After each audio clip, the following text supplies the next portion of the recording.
Hi friends, welcome back to Jyothiram vlogs. ನಾನಿವತ್ತು ನಿಮಗೆ ತಂಬಿಟ್ಟು ಯಾವ ರೀತಿ ಮಾಡೋದು ಅಂತ ಹೇಳ್ಕೊಡ್ತಾ ಇದ್ದೀನಿ. ತಂಬಿಟ್ಟು ರೆಸಿಪಿ ನಾನು ನಿಮ್ಮ ಜೊತೆ ಶೇರ್ ಮಾಡ್ಕೊಡ್ತಾ ಇದ್ದೀನಿ. ಎಲ್ಲನೂ ಒಂದೇ ಅಳತೆಯಾಗಿ ತಗೊಂಡಿದ್ದೀನಿ. ನೋಡಿ, ಇಲ್ಲಿ ಒಂದು ಬಟ್ಲು ಕಡಲೆ ಬೀಜ ತಗೊಂಡಿದ್ದೀನಿ, ಮತ್ತು ಅದೇ ಸೇಮ್ ಬಟ್ಲಲ್ಲಿ ಒಂದು ಬಟ್ಲು ಕಡಲೆಪಪ್ಪು, ಬೆಲ್ಲನೂ ಕೂಡ ಅಷ್ಟೇ, ಒಂದು ಬಟ್ಲು ಬೆಲ್ಲ, ಒಂದು ಬಟ್ಲು ಕೊಬ್ಬರಿ, ಅದಕ್ಕೆ ಒಂದು 5-6 ಏಲಕ್ಕಿ ಕಾಯಿ ಕೂಡ ಹಾಕ್ಕೊಂಡಿದ್ದೀನಿ. ಅದರಲ್ಲಿ ಅದೇ ಸೇಮ್ ಬಟ್ಲಲ್ಲಿ ಅರ್ಧ ಬಟ್ಲು ನಾನು ಎಳ್ಳು ತಗೊಂಡಿದ್ದೀನಿ, ಬಿಳಿ ಎಳ್ಳು ತಗೊಂಡಿದ್ದೀನಿ. ಇದಿಷ್ಟೂ ಇವಾಗ ಫ್ರೈ ಮಾಡ್ಕೋಬೇಕು. ಸ್ಟವ್ನ ಮೀಡಿಯಮ್ ಫ್ಲೇಮಲ್ಲಿ ಇಟ್ಕೊಂಡು ಸೀದೋಗದೆ ಇರೋ ಥರ ನೀಟಾಗಿ ಫ್ರೈ ಮಾಡ್ಕೋಬೇಕು. ಹಸಿ ಕೂಡ ಇರಬಾರ್ದು, ಜಾಸ್ತಿ ಸೀದೋಗೂ ಮಾಡಬಾರ್ದು, ಕರೆಕ್ಟಾಗಿ ಹುರ್ಕೋಬೇಕು. ನಾನಿವಾಗ ಇದನ್ನೆಲ್ಲ ಚೆನ್ನಾಗಿ ಒಂದೊಂದೇ ಇಷ್ಟು ನಾನು ಏನು ಐಟಮ್ ತಗೊಂಡಿದ್ದೀನೋ ಇಷ್ಟು ಐಟಮ್ನು ಒಂದೊಂದೇ ಸಪ್ರೇಟಾಗಿ ಇವಾಗ ಹುರ್ಕೋಬೇಕು. ಅದರಲ್ಲಿ ಕೊಬ್ಬರಿ ಹುರಿಯೋ ಅವಶ್ಯಕತೆ ಇಲ್ಲ. ಕೊಬ್ಬರಿ ಒಂದು ಬಿಟ್ಟು ಇನ್ನೆಲ್ಲ ಕಡಲೆಪಪ್ಪನ್ನು ಕೂಡ ಲೈಟಾಗಿ ಬಿಸಿ ಮಾಡ್ಕೋಬೇಕು. ಇದನ್ನೆಲ್ಲ ಇವಾಗ ಚೆನ್ನಾಗಿ ಹುರ್ಕೊಳ್ತೀನಿ. ತಂಬಿಟ್ಟು ಸಖತ್ತಾಗಿರುತ್ತೆ, ತಿನ್ನೋಕ್ಕೆ ಸೂಪರ್ ಟೇಸ್ಟಿಯಾಗಿರುತ್ತೆ. ಹೆಂಗಿದ್ರು ಇವಾಗೆಲ್ಲ ಹಬ್ಬಗಳು ಸ್ಟಾರ್ಟ್ ಆಗಿದೆ. ನಿಮಗೆ ಯಾರಿಗೆ ತಂಬಿಟ್ಟು ಅಂದರೆ ತುಂಬ ಇಷ್ಟ ಅವರು ಕೂಡ ಮಾಡಿಕೊಂಡು ತಿನ್ನಿ. ಇವಾಗ ಇನ್ನೇನು ವರಲಕ್ಷ್ಮಿ ಹಬ್ಬ ಕೂಡ ಬರ್ತಾ ಇದೆ. ವರಲಕ್ಷ್ಮಿ ಹಬ್ಬಕ್ಕೂ ಕೂಡ ಇಡೋದಕ್ಕೆ ಒಂದು ತಿಂಡಿ ಐಟಮ್ ಆಗುತ್ತೆ. ಆಮೇಲೆ ತುಂಬ ಅಂದರೆ ತುಂಬ ಟೇಸ್ಟಾಗಿ ಸಖತ್ತಾಗಿರುತ್ತೆ. ಒಂದು ಸತಿ ತಿಂದರೆ ತಿಂತಾನೇ ಇರಬೇಕು ಅನಿಸುತ್ತೆ, ಅಷ್ಟು ಚೆನ್ನಾಗಿರುತ್ತೆ.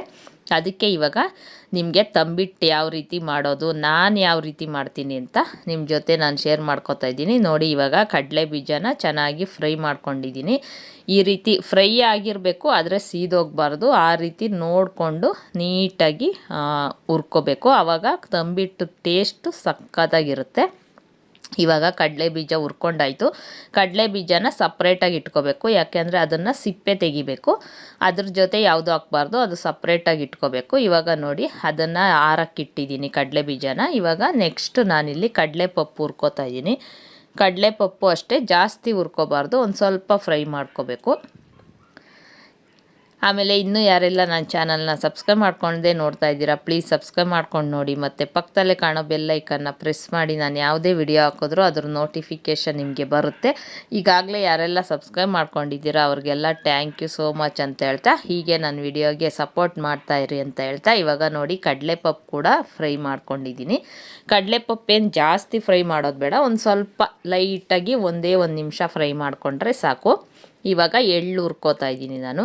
ಸಿಂಪಲ್ ಆ್ಯಂಡ್ ಈಸಿಯಾಗಿದೆ, ಬೇಗ ಕೂಡ ಆಗುತ್ತೆ ಇದು ಮಾಡೋದಕ್ಕೆ. ಒಂದು ಅರ್ಧ ಗಂಟೆನಲ್ಲೇ ನೀವು ಮಾಡಿಬಿಡ್ಬೋದು. ಎಲ್ಲ ಫ್ರೈ ಮಾಡಿಕೊಂಡು ಮಿಕ್ಸಿ ಮಾಡಿಕೊಂಡು ಬೆಲ್ಲ ಪಾಕ ತಕ್ಕೊಂಡ್ಬಿಟ್ರೆ ಬೇಗ ಆಗುತ್ತೆ. ಏನಂದರೆ ಉಂಡೆ ಕಟ್ಟೋದು ಸ್ವಲ್ಪ ಕಷ್ಟ.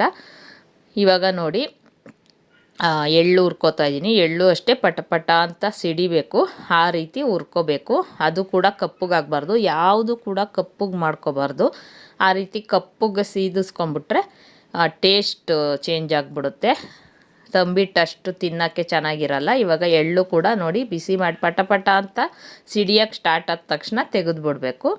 ಇವಾಗ ನೋಡಿ ಕಡಲೆಪಪ್ಪು, ಎಳ್ಳು, ಅದಕ್ಕೆ ನಾನು ತಗೊಂಡಿದ್ನಲ್ಲ ಕೊಬ್ಬರಿ ಒಂದು ಬಟ್ಲು, ಮತ್ತು ಏಲಕ್ಕಿ ಇದಿಷ್ಟು ಹಾಕ್ಕೊಂಡಿದ್ದೀನಿ. ಇದು ಸ್ವಲ್ಪ ಕೂಲ್ ಆದಮೇಲೆ ಮಿಕ್ಸಿಗೆ ಹಾಕ್ಕೊಂಡ್ರೆ ಆಯಿತು. ಇವಾಗ ನೋಡಿ ಎಲ್ಲ ಆ ಕಡೆ ಆರಕ್ಕಿಟ್ಟಿದ್ದೀನಿ, ಅದನ್ನೆಲ್ಲ ಹುರಿದ್ಬಿಟ್ಟು ಇವಾಗ ಇಲ್ಲಿ ಅಕ್ಕಿ ಹಸಿಟ್ಟು ಹುರ್ಕೋತಾ ಇದ್ದೀನಿ. ನೀವು ತಂಬಿಟ್ಟು ಮಾಡೋದಕ್ಕೆ ಅಕ್ಕಿನ ಮಿಷಿನ್ಗೆ ಹಾಕ್ಸ್ಕೊಂಡು ಬಂದೇ ಮಾಡಬೇಕು ಅಂತ ಏನಿಲ್ಲ. ಅಕ್ಕಿನ ಹುರಿದು ಮಿಷಿನ್ಗೆ ಹಾಕ್ಸ್ಕೊಂಡು ಬಂದೇ ಮಾಡಬೇಕು ಅಂತ ಏನಿಲ್ಲ. ಇನ್ಸ್ಟೆಂಟಾಗಿ ಮನೆಯಲ್ಲೇ ಪಟ್ ಅಂತ ಮಾಡ್ಕೊಂಡು ತಿನ್ಬೋದು ಅಕ್ಕಿ ಹಸಿಟ್ಟಲ್ಲಿ. ನಾನು ನೋಡಿ ರೈಸ್ ಫ್ಲೋರ್ ತೊಗೊಂಡಿದ್ದೀನಿ. ಇದರಲ್ಲೂ ಕೂಡ ಸಖತ್ ಟೇಸ್ಟಾಗಿರುತ್ತೆ. ಅದಕ್ಕೂ ಇದಕ್ಕೂ ವ್ಯತ್ಯಾಸನೇ ಇರೋದಿಲ್ಲ, ಎರಡು ಸೇಮೇ ಇರುತ್ತೆ. ಆದರೆ ಅಕ್ಕಿನ ನೀವು ಯಾವ ರೀತಿ ಹುರಿತೀರೋ ಅದೇ ರೀತಿ ಅಕ್ಕಿ ಹಸಿಟ್ಟನ್ನ ಹುರ್ಕೋಬೇಕು, ಅಷ್ಟೇ, ವ್ಯತ್ಯಾಸ ಏನಿಲ್ಲ. ಅಕ್ಕಿನ ಹುರಿದು ಅದನ್ನು ಪುಡಿ ಮಾಡಿ ಮಾಡೋ ಅವಶ್ಯಕತೆ ಇಲ್ಲ. ಅಕ್ಕಿ ಹಸಿಟ್ಟಿದ್ರೆ ಆರಾಮಾಗಿ ನೀವು ತಂಬಿಟ್ಟನ್ನ ಮನೆಯಲ್ಲೇ ಮಾಡ್ಕೋಬೋದು.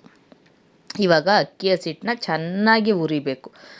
ಅದು ನಾವು ಅಕ್ಕಿ ಹುರಿದಾಗ ಯಾವ ರೀತಿ ಸ್ಮೆಲ್ ಬರುತ್ತೆ ಗಮ್ ಅಂತ ಕೆಂಪಾಳ, ಆ ರೀತಿ ಹುರ್ಕೋಬೇಕು. ಇವಾಗ ನೋಡಿ ಅದನ್ನು ಸಣ್ಣ ಫ್ಲೇಮಲ್ಲಿ ಇಟ್ಬಿಟ್ಟು ಹುರ್ಕೋತಾ ಇದ್ದೀನಿ. ಇವಾಗ ನಾವು ಕಡಲೆ ಬೀಜನ ಸಿಪ್ಪೆ ತೆಗೆದು ಇಟ್ಕೋಬೇಕು. ಇವಾಗ ಮಿಕ್ಸಿ ಜಾರ್ಗೆ ಕೊಬ್ಬರಿ, ಕಡಲೆಪಪ್ಪು, ಎಳ್ಳು ಮತ್ತು ಒಂದು 5-6 ಏಲಕ್ಕಿ ಕೂಡ ಹಾಕ್ಕೊಂಡಿದ್ದೀನಿ. ಇದಿಷ್ಟೂ ಇವಾಗ ತರಿಯಾಗಿ ಪುಡಿ ಮಾಡ್ಕೊಂಡು ಬರಬೇಕು, ಜಾಸ್ತಿ ನುಣ್ಣಗೆ ಮಾಡಬಾರ್ದು. ತರಿಯಾಗಿ ಮಾಡ್ಕೋಬೇಕು. ಇದೆಲ್ಲ ತಣ್ಣಗೆ ಆರಿರಬೇಕು, ಆಮೇಲೇ ಪೌಡ್ರ್ ಮಾಡ್ಕೋಬೇಕು. ಇವಾಗ ಬನ್ನಿ ಇದನ್ನು ಪೌಡ್ರ್ ಮಾಡ್ಕೊಂಬರೋಣ. ನೋಡಿ ಈ ಥರ ಪೌಡ್ರ್ ಮಾಡ್ಕೊಂಡು ಬರಬೇಕು. ಜಾಸ್ತಿ ಪುಡಿ ಮಾಡಬಾರ್ದು, ಸ್ವಲ್ಪ ಸ್ವಲ್ಪ ದೊಡ್ಡದಾಗಿ ಸಿಗಬೇಕು ತಿನ್ನೋಕ್ಕೆ, ಆವಾಗ ಚೆನ್ನಾಗಿರುತ್ತೆ. ಇವಾಗ ನೋಡಿ ಇದನ್ನು ಪೌಡ್ರ್ ಮಾಡಿಕೊಂಡು ಹಾಕ್ಕೊಂಡಿದ್ದೀನಿ. ಇವಾಗ ನೆಕ್ಸ್ಟ್ ಕಡಲೆ ಬೀಜ ಪೌಡ್ರ್ ಮಾಡ್ಕೋಬೇಕು. ಸಿಂಪಲಾಗಿ ಮಾಡ್ಬೋದು ಫ್ರೆಂಡ್ಸ್, ತುಂಬ ಈಸಿಯಾಗಿ ಮಾಡ್ಬೋದು. ನನಗೂ ಬರ್ತಾ ಇರಲಿಲ್ಲ, ಆಮೇಲೆ ನಾನು ಮಾಡಿ ಟ್ರೈ ಮಾಡಿ ಇವಾಗ ಚೆನ್ನಾಗಿ ಮಾಡೋದು ಕಲ್ತ್ಕೊಂಡಿದ್ದೀನಿ. ನೋಡಿ ಇವಾಗ ಇದನ್ನು ಒಂದು ತಟ್ಟೆಗೆ ಹಾಕ್ಕೊಂಡಿದ್ದೀನಿ. ಎಲ್ಲ ಈ ರೀತಿ ಸ್ವಲ್ಪ ದೊಡ್ಡ ತಟ್ಟೆ ತೊಗೋಬೇಕು. ನೀವು ಉಂಡೆ ಕಟ್ಟಬೇಕು ಅಂದರೆ ಸ್ವಲ್ಪ ಅಗಲಕ್ಕೆ ದೊಡ್ಡದ ತಟ್ಟೆ ಇರೋದು ತೊಗೊಬೇಕು. ಇವಾಗ ಇದನ್ನೆಲ್ಲ ಪೌಡ್ರ್ ಮಾಡಿ ಹಾಕ್ಕೊಂಡಾಯಿತು. ಇವಾಗ ನೋಡಿ ಇದನ್ನು ಇಟ್ಬಿಟ್ಟು ಇವಾಗ ಕಡಲೆ ಬೀಜನ ಪುಡಿ ಮಾಡ್ಕೊಂಡು ಹಾಕ್ಕೋತೀನಿ. ಕಡಲೆ ಬೀಜ ಕೂಡ ಜೊತೆಯಲ್ಲೇ ಹಾಕ್ಕೊಬೋದು, ಯಾಕೆಂದರೆ ಅದನ್ನು ಸಿಪ್ಪೆ ಸ್ವಲ್ಪ ತೆಗಿಬೋದು. ಸಿಪ್ಪೆ ತೆಗಿಬೇಕಂದವರು ಸಿಪ್ಪೆ ತೆಗೆದು ಹಾಕ್ಕೊಳ್ಳಿ, ಸಿಪ್ಪೆ ಇದ್ದರೂ ಪರವಾಗಿಲ್ಲ ಅನ್ನೋರು ಹಾಗೆ ಕೂಡ ಹಾಕ್ಕೊಬೋದು. ಆದರೆ ಸಿಪ್ಪೆ ಇರೋದ್ರಿಂದ ಸ್ವಲ್ಪ ತಂಬಿಟ್ಟು ಕಹಿ ಅಂತ ಅನಿಸುತ್ತೆ. ಅದಕ್ಕೆ ಸಿಪ್ಪೆನ ಸ್ವಲ್ಪ ದೊಡ್ಡದಾಗಿ ಪೂರ್ತಿ ತೆಗಿಬೇಕು ಅಂತೇನಿಲ್ಲ, ಸ್ವಲ್ಪ ದೊಡ್ಡದಾಗಿ ತೆಗೆದು ಇವಾಗ ಮಿಕ್ಸಿ ಜಾರ್ಗೆ ಹಾಕ್ಕೊಂಡಿದ್ದೀನಿ. ಇದೂ ಅಷ್ಟೇ ತರಿಯಾಗಿ ರುಬ್ಕೋಬೇಕು, ಜಾಸ್ತಿ ಬೇಡ, ಒಂದು ಸತಿ ಗ್ರೈಂಡ್ ಮಾಡಿಕೊಂಡ್ರೆ ಸಾಕು. ಇವಾಗ ನೋಡಿ ಎಷ್ಟು ದೊಡ್ಡದಾಗಿ ರುಬ್ಕೊಂಡಿದ್ದೀನಿ, ಈ ರೀತಿ ರುಬ್ಕೋಬೇಕು. ಇವಾಗ ಇದನ್ನು ಕೂಡ ಹಾಕ್ಕೊಳ್ಳೋಣ ಇವಾಗ. ಆಮೇಲೆ ಅಕ್ಕಿ ಹಸಿಟ್ಟು ಕೂಡ ಅಷ್ಟೇ ಚೆನ್ನಾಗಿ ಹುರ್ಕೊಂಡು ಅದನ್ನು ಕೂಡ ಇದಕ್ಕೆ ಹಾಕ್ಕೊಂಡು ಎರಡು ಚೆನ್ನಾಗಿ ಮಿಕ್ಸ್ ಮಾಡ್ಕೋಬೇಕು. ಮಿಕ್ಸ್ ಮಾಡಿ ರೆಡಿ ಇಟ್ಕೊಂಡು ಆಮೇಲೆ ನಾವು ಬೆಲ್ಲದ ಪಾಕ ಮಾಡ್ಕೋಬೇಕು. ಇವಾಗ ನೋಡಿ ಚೆನ್ನಾಗಿ ಮಿಕ್ಸ್ ಮಾಡ್ಕೋತಾ ಇದ್ದೀನಿ ನಾನು. ಈ ರೀತಿ ಎಲ್ಲ ಮಿಕ್ಸ್ ಮಾಡ್ಕೋಬೇಕು ನೀಟಾಗಿ. ನಮ್ಮ ಮನೇಲಂತೂ ಇದು ಮಾಡಿ ಸಖತ್ ಇಷ್ಟ ಆಯಿತು ಫ್ರೆಂಡ್ಸ್, ಎಲ್ಲರಿಗೂ ಇಷ್ಟ ಆಯಿತು. ಅದಕ್ಕೆ ನಿಮಗೂ ಕೂಡ ರೆಸಿಪಿನ ಶೇರ್ ಮಾಡೋಣ ಅಂತ ಹೇಳ್ಬಿಟ್ಟು ನಾನು ಈ ಕಡೆ ಅಕ್ಕಿ ಹಸಿಟ್ಟನ್ನ ಹುರ್ಕೊಂಡೇ ಅದನ್ನು ಕೂಡ ಮಾಡ್ಕೋತಾ ಇದ್ದೆ.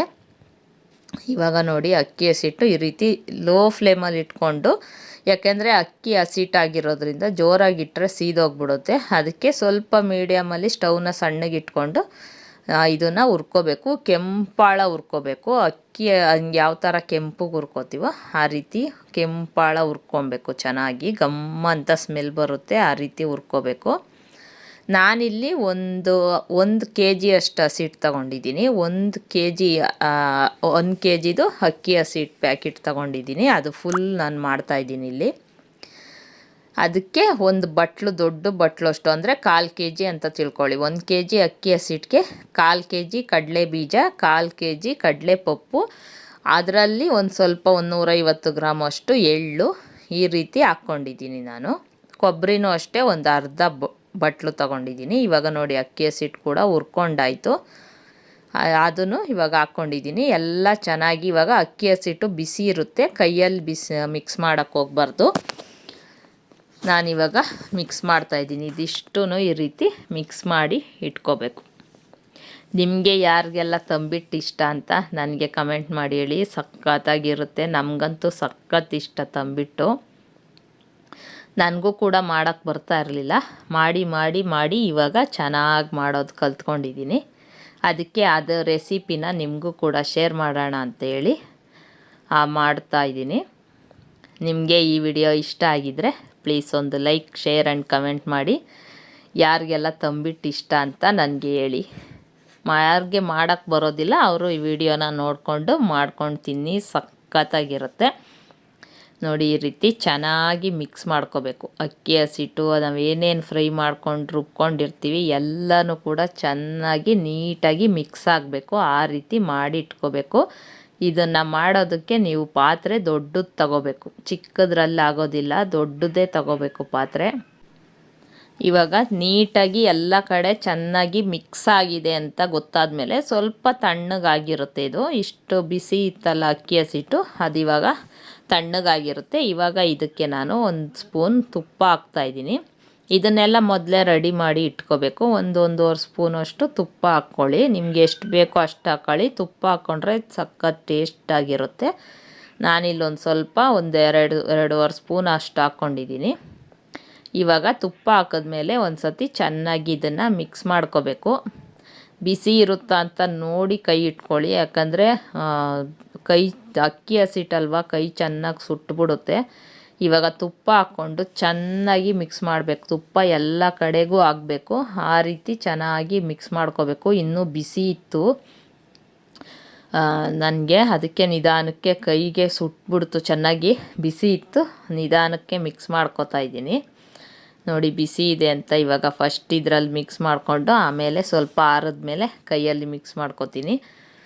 ತುಪ್ಪ ಎಲ್ಲ ಕಡೆಗೂ ಆಗಬೇಕು, ಆ ರೀತಿ ಚೆನ್ನಾಗಿ ಮಿಕ್ಸ್ ಮಾಡ್ಕೋಬೇಕು. ಇವಾಗ ಆ ಕಡೆ ಅದನ್ನೆಲ್ಲ ರೆಡಿ ಮಾಡಿ ಇಟ್ಕೊಂಡು ಚೆನ್ನಾಗಿ ಮಿಕ್ಸ್ ಮಾಡಿ ಇಟ್ಟ ಮೇಲೆ ಇಲ್ಲಿ ಬೆಲ್ಲ ಪಾಕ ಮಾಡ್ಕೋಬೇಕು. ನಾನೇನು 1 ಬಟ್ಲು ಅಷ್ಟು ಬೆಲ್ಲ ತಗೊಂಡಿದ್ದೀನಿ. ನಾವು ಸ್ವಲ್ಪ ಸ್ವೀಟ್ ಕಮ್ಮಿ ತಿಂತೀವಿ, ಅದಕ್ಕೋಸ್ಕರನೇ 1 ಬಟ್ಲು 1/4 ಬಟ್ಲು ಅಷ್ಟು ಬೆಲ್ಲ ತಗೊಂಡಿದ್ದೀನಿ. ನಿಮಗೆ ಸ್ವೀಟ್ ಜಾಸ್ತಿ ಬೇಕು ಅಂದರೆ ಆವಾಗ ಸ್ವಲ್ಪ ಬೆಲ್ಲ ಜಾಸ್ತಿ ತಗೊಳ್ಳಿ. ಇದು ನಾವೇನು ಉಂಡೆ ಕಟ್ತೀವಲ್ಲ ಅದ್ರ ಮೇಲೆ ಹೋಗುತ್ತೆ ಪಾಕ ಎಷ್ಟು ಹಾಕ್ಕೊಂಡು ಕಟ್ತೀವಿ ಅಂತ.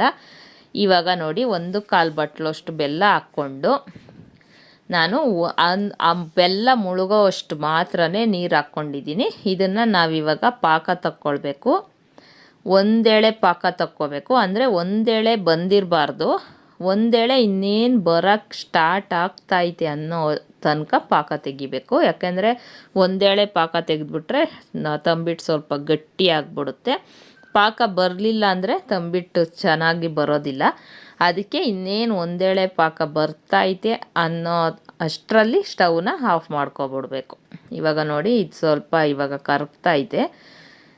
ನಾನು ಕರೆಕ್ಟಾಗಿ ಬೆಲ್ಲ ಮುಳುಗೋ ಅಷ್ಟು ಮಾತ್ರ ನೀರು ಹಾಕ್ಕೊಂಡಿದ್ದೀನಿ. ಅಷ್ಟು ನೀರು ಹಾಕಿದ್ರೆ ಸಾಕು. ನೋಡಿ ಇವಾಗ ಇದು ಚೆನ್ನಾಗಿ ಮಳ್ತೈತೆ.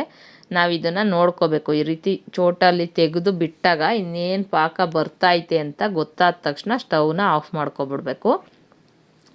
ಬೆಲ್ಲದಲ್ಲಿ ಕಲ್ಲಿತ್ತು ಅಂದರೆ ನೀವು ಅದನ್ನು ಸೋಸ್ಕೊಬೋದು. ನಾನು ಕಲ್ಲಿರೋ ಬೆಲ್ಲ ತಗೊಂಡಿಲ್ಲ, ನಂದು ಬೆಲ್ಲ ನಾನು ತಂದಿರೋ ಬೆಲ್ಲ ಚೆನ್ನಾಗಿದೆ, ಅದರಿಂದ ನಾನೇನು ಸೋಸ್ಕೋತಾ ಇಲ್ಲ. ಇವಾಗ ನೋಡಿ ಮಿಕ್ಸ್ ಮಾಡ್ಕೊಂಡಿರ್ತೀವಲ್ಲ ಎಲ್ಲ ಹಸಿಟ್ಟು ಆ ಕಡೆ ಈ ಕಡೆ ಸುತ್ತು ಸೈಡ್ಗೆ ಹಾಕ್ಕೊಂಡು ಮಧ್ಯೆ ಸ್ವಲ್ಪ ಜಾಗ ಮಾಡಿಕೊಂಡು ಒಂದೊಂದೇ ಉಂಡೆ ಕಟ್ಕೋಬೇಕು. ಒಂದು ಉಂಡೆಗೆ ಎಷ್ಟು ಬೇಕೋ ಅಷ್ಟೇ ಒಂದೊಂದು ಚೋಟ್ ಬೆಲ್ಲ ಹಾಕ್ಕೊಂಡು ಒಂದೊಂದೇ ಉಂಡೆ ಕಟ್ಕೋಬೇಕು. ಯಾಕಂದರೆ ಜಾಸ್ತಿ ನಾವು 2 ಉಂಡೆ ಮಾಡ್ತೀವಿ ಅಂತ ಪಾಕ ಹಾಕ್ಕೊಂಡ್ಬಿಟ್ರೆ ನಾವು 1 ಉಂಡೆ ಮಾಡೋ ಅಷ್ಟರಲ್ಲಿ ಇನ್ನೊಂದಕ್ಕೆ ಪಾಕ ಅಂಟ್ಕೊಳ್ಳೋದಿಲ್ಲ, ಗಟ್ಟಿ ಆಗಿಬಿಡುತ್ತೆ. ಅದಕ್ಕೆ ಒಂದೊಂದೇ ಉಂಡೆಗೆ ಒಂದೊಂದೇ ಚೋಟ್ ಬಿಟ್ಕೊಂಡು ಒಂದು ಉಂಡೆಗೆ ಎಷ್ಟು ಹಸಿಟ್ಟು ಬೇಕೋ ಅಷ್ಟಕ್ಕೆ ಮಾತ್ರ ಪಾಕ ಹಾಕ್ಕೊಂಡು ಆ ಉಂಡೆ ಮಾಡ್ಕೋಬೇಕು. ಪಾಕ ಬಿಸಿನೇ ಇರಬೇಕು, ಬಿಸಿ ಪಾಕ ಇರೋವಾಗೇ ಉಂಡೆ ಮಾಡ್ಕೋಬೇಕು. ಅದಕ್ಕೆ ನೀವು ಒಂದು ಸ್ಪೂನ್ ಇಟ್ಕೊಂಡು ಸ್ಪೂನಲ್ಲಿ ಫಸ್ಟು ಕಲಿಸ್ಕೊಂಡು ಆಮೇಲೆ ಕೈಯಲ್ಲಿ ಮುಟ್ಟಿ, ಇಲ್ಲಾಂದರೆ ಕೈ ಸುಟ್ಟೋಗ್ಬಿಡುತ್ತೆ. ಇವಾಗ ನೋಡಿ ಒಂದು ಉಂಡೆಗೆ ಆಗೋವಷ್ಟು ನಾನು ಪಾಕ ಹಾಕ್ಕೊಂಡಿದ್ದೀನಿ. ಇವಾಗ ಅದನ್ನು ಉಂಡೆ ಕಟ್ತಾಯಿದ್ದೀನಿ. ತುಂಬ ಬಿಸಿ ಇರುತ್ತೆ, ಬಿಸಿ ಬಿಸಿ ಇರೋವಾಗೇ ಇದನ್ನು ಕಟ್ಟಬೇಕು. ಪಾಕನೂ ಅಷ್ಟೇ, ತಣ್ಣಗಾದರೆ ಮತ್ತೆ ನೀವು ಬಿಸಿ ಮಾಡ್ಕೊಳ್ಳಿ. ಬಿಸಿ ಇರೋವಾಗೆ ಪಾಕ ಬಿಸಿ ಇರೋವಾಗೇ ಈ ರೀತಿ ಬಿಸಿ ಪಾಕ ಹಾಕ್ಕೊಂಡೇ ಉಂಡೆ ಮಾಡಬೇಕು. ಆವಾಗ ತಂಬಿಟ್ಟು ತುಂಬ ಚೆನ್ನಾಗಿ ಬರುತ್ತೆ. ಈ ಪಾಕ ಹಾಕೋವಾಗ ನೀವು ಸ್ವಲ್ಪ ಜಾಸ್ತಿ ಪಾಕ ಹಾಕ್ಕೊಂಡ್ರೆ ಜಾಸ್ತಿ ಸ್ವೀಟ್ ಇರುತ್ತೆ. ಸ್ವೀಟ್ ಕಮ್ಮಿ ತಿನ್ನೋರು ಪಾಕ ಸ್ವಲ್ಪ ಕಮ್ಮಿ ಹಾಕ್ಕೊಂಡ್ರೆ ಸ್ವೀಟ್ ಕಮ್ಮಿ ಇರುತ್ತೆ, ಅಷ್ಟೇ, ವ್ಯತ್ಯಾಸ ಏನಿಲ್ಲ. ಇವಾಗ ನೋಡಿ ಒಂದೊಂದೇ ಉಂಡೆ ಆಗೋಷ್ಟು ನಾನಿವಾಗ ಮಾಡಿಡ್ತಾ ಇದ್ದೀನಿ. ಈ ರೀತಿ ಮಾಡಿ ಒಂದು ದೊಡ್ಡ ತಟ್ಟೆಯಲ್ಲಿ ಆರಕ್ಕೆ ಇಡಬೇಕು. ಒಂದ್ರ ಮೇಲೆ ಒಂದು ಇಡಬಾರ್ದು, ಸ್ವಲ್ಪ ದೂರ ಎಲ್ಲ ಆರಕ್ಕಿಟ್ಟು ಆರದ ಮೇಲೆ ನೀವು ಜೋಡಿಸಿದ್ರೆ ಚೆನ್ನಾಗಿ ಕಾಣಿಸುತ್ತೆ. ನೋಡಿ ಈ ರೀತಿ ಚೆನ್ನಾಗಿ ನಾನು ಇಷ್ಟು ದೊಡ್ಡ ಉಂಡೆ ಮಾಡ್ಕೊಂಡಿದ್ದೀನಿ. ನೀವು ಇನ್ನೂ ದೊಡ್ಡದು ಬೇಕಾದರೂ ಮಾಡ್ಬೋದು, ಇಲ್ಲ ಸಣ್ಣದು ಬೇಕಾದರೂ ಮಾಡ್ಬೋದು. ಈ ರೀತಿ ಒಂದೊಂದೇ ಮಾಡಿ ಇಟ್ಕೋಬೇಕು. ಇವಾಗ ಹಸಿಟ್ಟೆಲ್ಲ ಮಿಕ್ಸ್ ಮಾಡಿರೋದನ್ನ ಸೈಡಲ್ಲಿ ಹಾಕ್ಕೊಂಡು ಮಧ್ಯದಲ್ಲಿ ಸ್ವಲ್ಪನೇ ಎಳ್ಕೊಂಡು ಒಂದೊಂದು ಉಂಡೆಗೆ ಒಂದು ಸ್ಪೂನಲ್ಲಿ ಪಾಕ ಹಾಕ್ಕೊಂಡು ಮಿಕ್ಸ್ ಮಾಡಿ ಫಸ್ಟು. ಆಮೇಲೆ ನೀಟಾಗಿ ಕೈಯಲ್ಲಿ ಉಂಡೆ ಮಾಡ್ಕೋಬೇಕು. ಸ್ವಲ್ಪ ಪಾಕ ಜಾಸ್ತಿ ಅಂದರೆ ಒಂಚೂರು ಹಸಿಟ್ಟನ್ನ ಎಳ್ಕೋಬೇಕು ಸೈಡಿಂದ. ಈ ರೀತಿ ಮಾಡ್ಕೊಂಡು ಪಾಕ ಕಮ್ಮಿ ಆದರೆ ಆಮೇಲೆ ಇನ್ನೊಂಚೂರು ಪಾಕ ಹಾಕ್ಕೊಂಡು ಉಂಡೆ ಕಟ್ಟೋದು. ಯಾವುದಕ್ಕೂ ಕೈಗೆ ಒಂಚೂರು ತುಪ್ಪ ಸವರ್ಕೊಂಡು ಉಂಡೆ ಮಾಡಿ, ಯಾಕೆಂದರೆ ಬಿಸಿ ಇರುತ್ತಲ್ವ, ಕೈಗೆ ಅಂಟ್ಕೊಂಡು ಬಿಡ್ತು ಅಂದರೆ ಸುಟ್ಟೋಗ್ಬಿಡುತ್ತೆ. ನೋಡಿ ಈ ರೀತಿ ಎಲ್ಲ ಉಂಡೆಗಳನ್ನೂ ಇದೇ ರೀತಿ ಮಾಡ್ಕೋಬೇಕು. ಪಾಕ ಆರೋದ್ರೆ ಪಾಕನ ಬಿಸಿ ಮಾಡ್ಕೋಬೇಕು. ನೋಡಿ ಪಾಕ ಸ್ವಲ್ಪ ಆರಿದ್ರೆ ಸಾಕು, ಉಂಡೆ ಬರೋದಿಲ್ಲ. ನೋಡಿ ಇದು ಅದೇ ಥರ ಆಯಿತು, ಉಂಡೆನೇ ಬರ್ತಾ ಇರಲಿಲ್ಲ. ಕೈಗೊಂಚೂರು ತುಪ್ಪ ಸವರ್ಕೊಳ್ಳೋಣ ಅಂತ ಹೋದೆ, ಉಂಡೆ ಬತ್ತನೇ ಇರಲಿಲ್ಲ. ಆಮೇಲೆ ತುಂಬ ಅಂದರೆ ತುಂಬ ಬಿಸಿ ಬೇರೆ ಇತ್ತು. ಬಿಸಿ ಬಿಸಿ ಇರೋವಾಗೆ ಕಟ್ಟಬೇಕು. ನಾನು ಫಸ್ಟ್ ಟೈಮ್ ಮಾಡ್ತಾ ಇರೋದ್ರಿಂದ ಸ್ವಲ್ಪ ಬಿಸಿ ನನಗೆ ಉಂಡೆ ಕಟ್ಟೋಕ್ಕೆ ಕಷ್ಟ ಆಗ್ತಾಯಿತ್ತು. ಆದರೂ ನಾನು ಟ್ರೈ ಮಾಡಿದೆ. ನೋಡಿ ಈ ರೀತಿ ಚೆನ್ನಾಗಿ ಜಾಸ್ತಿ ಜೋರಾಗೂ ಪ್ರೆಸ್ ಮಾಡಬಾರ್ದು. ಬಿಗಿಯಾಗಿ ಕಟ್ಬಿಟ್ರೆ ಕಲ್ಲು ಥರ ಆಗಿಬಿಡುತ್ತೆ. ಸ್ವಲ್ಪ ಸಾಫ್ಟಾಗಿ ಉಂಡೆ ಮಾಡಬೇಕು. ನಾವು ರವೆ ಉಂಡೆ ಎಲ್ಲ ಯಾವ ಥರ ಮಾಡ್ತೀವಿ ಆ ಥರ. ನೋಡಿ ಇವಾಗ ಎಲ್ಲ ರೆಡಿ ಮಾಡಿಟ್ಟಿದ್ದೀನಿ. 1 kgನಲ್ಲಿ ಇಷ್ಟು ಉಂಡೆ ಆಗಿದೆ ನನಗೆ. ಸ್ವಲ್ಪ ದೊಡ್ಡದಾಗಿ ಮಾಡಿರೋದ್ರಿಂದ ಇಷ್ಟಾಗಿದೆ. ಚಿಕ್ಕದಾಗಿ ಮಾಡಿದ್ರೆ ಇನ್ನೂ ಜಾಸ್ತಿ ಆಗುತ್ತೆ. ನೋಡಿದ್ರಲ್ಲ ಫ್ರೆಂಡ್ಸ್, ಹೇಗಿದೆ ಅಂತ ಕಮೆಂಟ್ ಮಾಡಿ ಹೇಳಿ. ಓಕೆನಾ ಫ್ರೆಂಡ್ಸ್, ಈ ವಿಡಿಯೋ ಇಲ್ಲೇ ಮುಗಿಸ್ತೀನಿ. ಮತ್ತು ನಾನು ನಿಮಗೆ ಸಿಗ್ತೀನಿ ನೆಕ್ಸ್ಟ್ ವಿಡಿಯೋದಲ್ಲಿ. ಈ ರೆಸಿಪಿ ನಿಮಗೆ ಇಷ್ಟ ಆಗಿದರೆ ಪ್ಲೀಸ್ ಒಂದು ಲೈಕ್ ಮಾಡಿ, ಶೇರ್ ಮಾಡಿ, ಕಮೆಂಟ್ ಮಾಡಿ. ಓಕೆ ಫ್ರೆಂಡ್ಸ್, ಬಾಯ್.